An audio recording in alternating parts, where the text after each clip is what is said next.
অনেকেই আমার কাছে প্রশ্ন করেছিলেন কিভাবে আমি পঞ্চুর জন্য হ্যান্ড ফিডিং ফর্মুলাটা বানিয়েছিলাম এবং কিভাবে পঞ্চুকে হ্যান্ড ফিডিং করাই। চলেন আজকে খুবই কুইকলি আপনাদেরকে দুটো জিনিসই দেখিয়ে দিচ্ছি।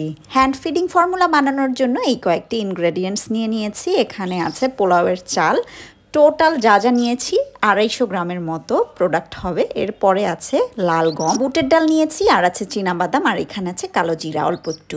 এবারে সব ইনগ্রেডিয়েন্টস একসঙ্গে মিক্সার গ্রাইন্ডারে গ্রাইন্ড করে নিব। চেষ্টা করবেন একেবারে মিহি যেন হয়।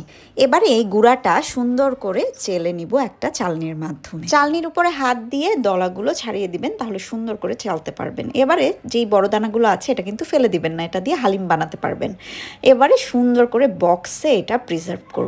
মাথায় রাখবেন একসাথে অনেকগুলো বানাতে যাবেন না, অনেক সময় নষ্ট হয়ে যেতে পারে। এখানে 2 চা চামচ নিয়েছি এবং গরম পানি দিয়ে এটা সুন্দর করে মিক্স করে নিচ্ছি। অনেকেই আছেন অনেক পাখি পালন করেন, তাদের কাছে ব্যাপারটা খুবই নর্মাল। এখানে কিন্তু ঠান্ডা পানি দেয়া যাবে না, আর গরম পানিটা অতিরিক্ত গরমও যেন না হয় সেটা মাথায় রাখতে হবে। আর এটা খুবই ইম্পর্টেন্ট, এই সিরিঞ্জে যেন কোনো প্রকারের গ্যাস না থাকে।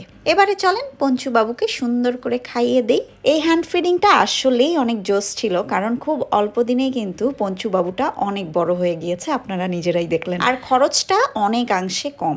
কেমন লাগলো আমার আজকের রেসিপি কমেন্ট করে জানাবেন। ভালো থাকবেন, বাই।